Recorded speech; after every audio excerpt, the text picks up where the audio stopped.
Hey! J'espère que vous allez bien. Ça me fait trop bizarre de filmer ici. Au cas où vous ne l'auriez pas deviné, ça y est, j'ai déménagé dans mon nouvel appartement. Et on se retrouve donc pour mon avant-dernière vidéo de ma semaine Back to School. Et pour cette vidéo, j'avais envie de terminer en faisant une petite vidéo pour vous donner quelques conseils juste pour bien commencer l'année, pour bien se préparer à vivre seul, parce que c'est quand même un gros changement dans nos vies. Bon, ça se trouve, ça fait des années que vous êtes étudiant, mais ça peut quand même vous être utile. Vous devez préparer un déménagement, revenir de vacances, etc. Et puis juste sinon, si vous quittez pour la première fois le domicile familial, et j'espère que cette vidéo vous aidera. Mais c'est une vidéo où j'ai mis quelques conseils que je trouve importants et utiles, donc j'espère qu'elle vous sera utile. Et puis je vous dis bonne vidéo.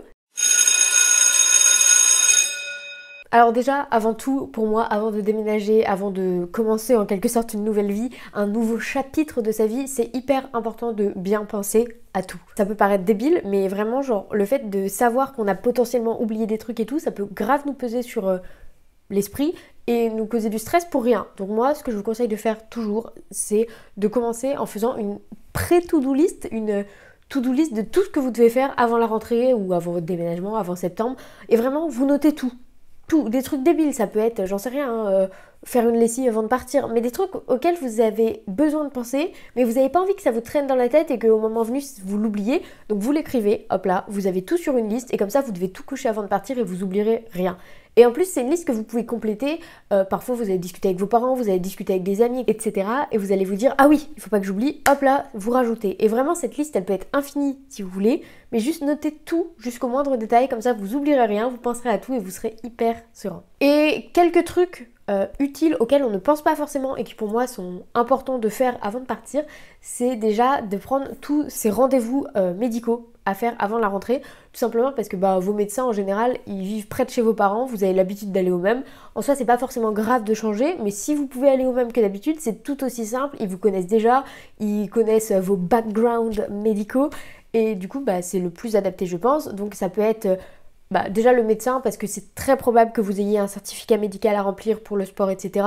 Aussi pour faire une petite visite de contrôle, pour une ordonnance, j'en sais rien, si vous avez des contraceptifs, si vous avez des médicaments pour les allergies, quoi que ce soit qui est utile et que vous devez avoir mais auquel vous ne pourrez pas forcément penser une fois que vous serez arrivé, faites-le à l'avance.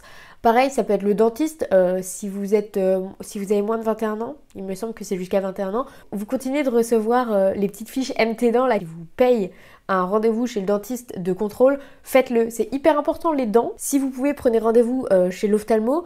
Parfois c'est un peu compliqué. Sachez que si vous avez pris rendez-vous chez l'ophtalmo il y a moins de 4 ans et que vous n'avez pas encore fait de contrôle chez l'opticien, vous pouvez faire 2 fois des contrôles chez l'opticien sans aller chez l'ophtalmo. Alors évidemment c'est peut-être mieux parfois d'aller chez l'ophtalmo, mais personnellement les délais dans ma ville pour avoir rendez-vous chez l'ophtalmo c'est 18 mois. Donc je vous avoue que là je suis allée chez l'opticien, j'ai fait changer mes verres et comme ça j'étais libérée, tranquille, je me suis pas posé de questions et j'arrive et j'ai tout qui est adapté à ma vue et je suis pas déjà en train de me dire déjà c'est la rentrée, c'est stressant et en plus je vois rien. Et ensuite, d'autres petits trucs auxquels on peut penser et qui sont plus anecdotiques, enfin ça dépend quoi, mais auxquels il faut penser, c'est bien finaliser son inscription. Bon, pour le coup, c'est pas du tout anecdotique, mais juste inscrivez-vous vraiment bien dans votre école parce que c'est un peu relou d'arriver à la rentrée, d'avoir des problèmes administratifs, etc. Donc vérifiez que vous avez bien tout envoyé, sinon faites-le. Envoyez des mails si vous avez des questions, ça vous coûte rien et au moins vous serez libéré de tout doute. Pensez aussi peut-être à vous renseigner sur le côté pas administratif mais plus vie étudiante, là où vous allez. Préparer, je vous avais déjà dit par exemple avec l'application Mapster des endroits où vous voulez aller, regarder les clubs, les associations, les sports qui sont proposés dans votre école, comment ça se passe pour y entrer, est-ce qu'il y a des recrutements, regardez un peu comment est le campus, où est-ce que vous pouvez aller faire vos courses près du campus. En gros, tous les petits trucs sur votre vie étudiante qui pourraient être utiles une fois que vous y êtes, faites-le à l'avance, comme ça vous n'êtes pas en train d'arriver et le jour J, vous savez plus où aller parce que vous êtes perdu et que vous connaissez pas l'endroit. Tout ça, c'est le genre de petits détails mais qui sont assez cool à faire à l'avance. Autre chose de très utile que vous pouvez faire et qui est franchement hyper pratique, c'est de scanner tous vos documents administratifs. Personnellement, chez moi, j'ai un classeur dans lequel j'ai mes documents administratifs. Ça passe de mes fiches de paye à mon bac ou ce genre de choses. Si vous pouvez les scanner et les avoir sur votre téléphone ou sur un drive ou sur votre adresse mail quelque part, si jamais on vous les demande, vous n'avez pas à chaque fois besoin de demander à vos parents « Est-ce que tu peux m'envoyer ça s'il te plaît, c'est ici à cet endroit dans ma chambre dans ce classeur ?» Vous avez juste à regarder dans votre téléphone et hop là vous l'avez directement, vous perdez pas de temps et c'est envoyé. Ça peut être très utile. Pensez aussi à prévoir votre budget, prévoir un budget de rentrée, etc. J'ai fait une super vidéo à ce sujet si jamais vous l'avez pas vu. Vous pouvez aussi penser à, je sais pas moi par exemple, régler votre vélo. Si vous en amenez un, ce serait bien que vous arriviez, qu'il soit bien gonflé, qu'il soit adapté à votre taille, que le guidon soit bien placé, que les freins fonctionnent bien, qu'il n'y ait pas de problème, que vous arriviez serein. Ça peut être aussi cirer vos chaussures. Alors là, c'est purement esthétique, mais c'est le truc qu'on fait pas forcément pendant l'année, voire jamais, ou même imperméabiliser ses chaussures. C'est des trucs que vous allez vraiment pas prendre le temps de faire, je pense, pendant votre année étudiante. Et du coup, bah, vous êtes chez vous, vous avez sans doute le matériel qui traîne un peu quelque part chez vos parents. Si vous pouvez le faire, bah faites-le, ce sera fait et ce sera ça de cool pour la rentrée. Donc voilà, vraiment, c'est tout ce base en fait à partir d'une simple liste où vous notez les idées. Après, faut pas hésiter à demander à vos proches, à discuter avec vos parents, vos amis, etc. de tout et n'importe quoi. Et dès que quelque chose vous vient en tête, vous le notez sur la liste. Et comme ça, vraiment, vous êtes tranquille et c'est pas une source de stress. Et je pense que essayer de penser à tout avant la rentrée, c'est mieux vivre sa rentrée. Donc ça, c'est plus d'un point de vue sur comment bien commencer l'année. Mais j'aimerais aussi aborder rapidement comment se préparer à vivre seul, parce que vivre seul, c'est clairement, mais clairement pas la même chose que vivre avec ses parents. Et un des premiers points, je pense pour moi, c'est vraiment la nourriture. Alors personnellement, je suis pas une fan de cuisine, mais genre vraiment pas. En fait, j'adore manger, ça y a aucun doute là-dessus, mais j'aime un peu moins cuisiner parce que je trouve c'est long et en fait j'ai envie de faire tellement de choses dans ma vie que j'ai pas envie de passer 3 heures en cuisine. Mais quand on est tout seul, bah parfois on n'a pas le choix. Bon, pas de passer 3 heures en cuisine, mais on n'a pas le choix de cuisiner. Et du coup, ce que je vous conseille de faire, c'est prenez le temps de chercher des recettes qui vous plaisent. Alors moi, j'ai quelques livres de recettes, sinon Internet est votre ami. Faites une liste de quelques recettes qui vous plaisent. Alors au début, ça peut être, je sais pas, 7 recettes, comme ça vous avez 7 recettes différentes pour une semaine. Ça peut être beaucoup plus, ça peut être un peu moins si vous voulez. Et après, vous agrandissez votre liste, et comme ça, vous avez une liste de recettes qui, a priori, vous plaisent, qui à part si vous voulez faire des trucs hyper complexes, peuvent être simples à faire. Et à partir de là, vous faites une liste de courses et quand vous allez aux courses, vous achetez ce dont vous avez besoin, vous savez exactement ce que vous allez manger dans la semaine et vous n'allez pas juste être là, bon, pâtes ou riz. Allez, soyons un petit peu originaux aujourd'hui. Non, enfin là, pour le moment, vous voyez, je suis arrivée dans mon appartement il y a 2 jours. J'ai pas pris le temps de faire ça parce que j'avais 10 000 trucs à gérer, dont cette semaine back to school. Mais la semaine prochaine, quand je vais vraiment bien m'organiser dans mon appart, etc., je vais prendre le temps de faire ça. Comme ça, j'irai faire des courses cool. Et à partir de là, bah déjà aux courses, vous n'allez pas faire de dépenses inutiles en vous disant peut-être que je mangerai ça, je sais pas trop et tout. Et prévoir d'avance les repas que vous faites, au moins pour le soir par exemple, ça vous fait aussi gagner du temps. Et après vous pouvez essayer, il y a plein de méthodes différentes, il y a des gens qui font toute leur découpe de légumes, qui le font le dimanche soir en faisant des trucs de conservation dans des bocaux, etc. Franchement vous pouvez trouver plein d'informations, de tutos sur internet, sur YouTube, dans des livres, etc. N'hésitez pas à fouiller, mais juste vraiment préparer des recettes et préparer des listes de courses et vos plannings de repas, ça fait gagner du temps, vous mangerez mieux, vous économiserez de l'argent parce que vous ne dépenserez pas inutilement.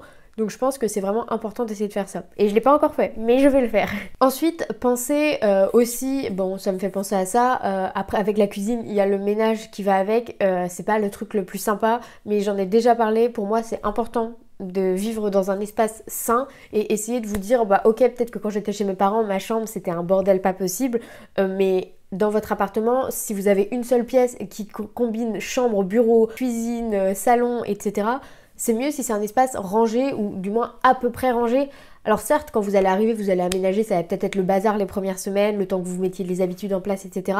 Mais essayez de trouver comment vous allez organiser les choses, essayez de le faire de la manière la plus optimale possible.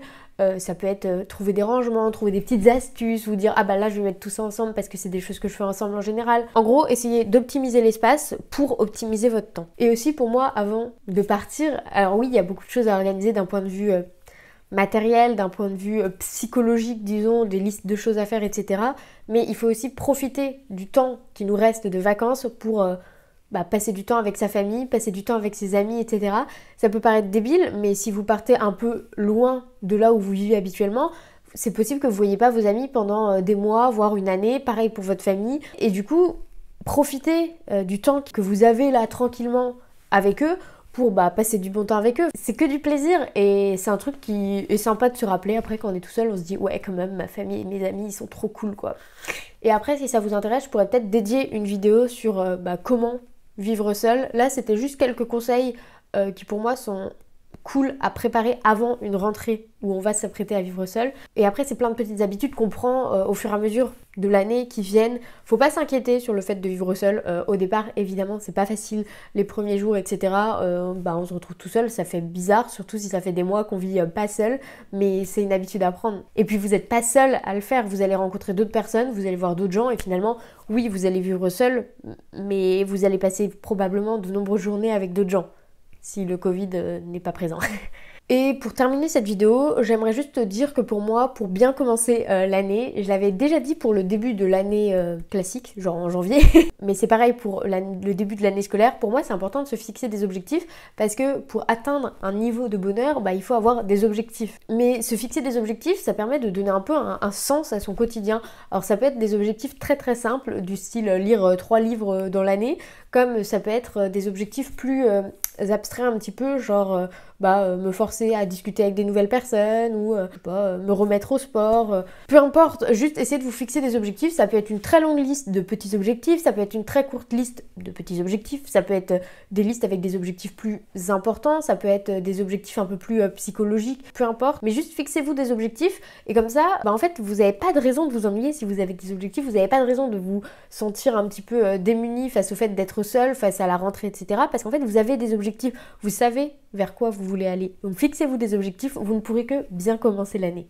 J'ai l'impression que cette vidéo n'a pas beaucoup de sens. En fait, c'était des choses que j'avais envie de dire, qui pour moi sont importantes avant de commencer l'année, mais que je ne savais pas où placer, dans quelle vidéo, comment les placer. Donc j'ai essayé de regrouper ça, d'organiser ma pensée à peu près de manière cohérente. J'espère que cette vidéo vous a plu, j'espère que cette semaine Back to School vous a plu. Il me reste la vidéo de demain encore à monter, mais je vous le dis d'avance parce que je sais pas, ça me fait plaisir et c'est la dernière vidéo vraiment face cam que je tourne. En attendant, moi je suis très fière de ce que j'ai fait, j'espère que ces vidéos vous auront plu et puis je vous dis à demain pour la dernière vidéo de la semaine Back to School. Merci!